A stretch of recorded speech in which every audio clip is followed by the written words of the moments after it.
Hello friends, welcome back to my beautiful gardening life, and today we're going to talk about a distant cousin of Hoya plants, which is a Dischidia. It is called as Dischidia ovata because of the shape of the leaves, oval shape which resembles an egg shape. Now this particular Dischidia is also called as watermelon Dischidia, all the more because of the resemblance to a pattern of a watermelon rind. Okay, so the outer cover of the watermelon, so it has a resemblance to it, so that's why it's called as the watermelon Dischidia. This was a plant that I had recently purchased. Recently is like somewhere in January, and I'll just show the growth that has happened of this particular plant in my garden. Here it is. This plant has shown considerable amount of growth in my garden. Now, Dischidias are epiphytes. That means they're growing on the branches of another trees. So as epiphytes, they produce roots along the nodes.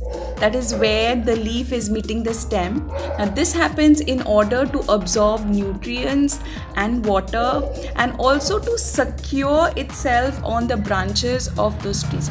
So here you can see the small aerial roots at each node of the plants. Now just to absorb nutrients and water.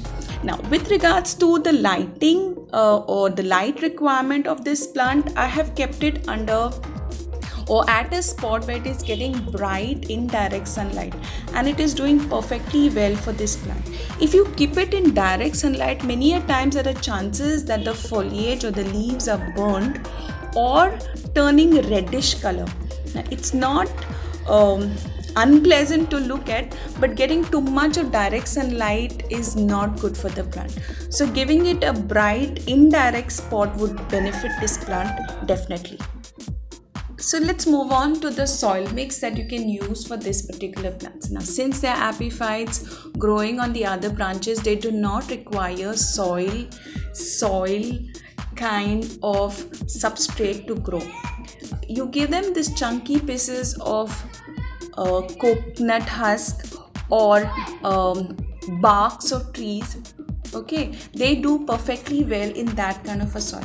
Now since this is a plant that I have got from a grower and who has given me in this particular soil mix, I have not changed it.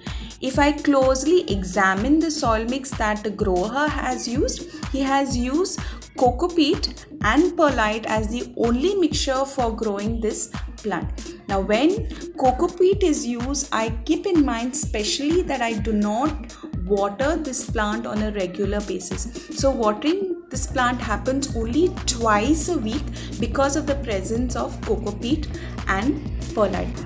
Propagating a watermelon Dischidia is the easiest. Wherever you find these aerial roots, you just have to trim off the branch from there, and you can just wrap this aerial roots in sphagnum moss or even in coco peat. You can just keep them and they grow really quickly. So that is how the propagation happens of Dischidias.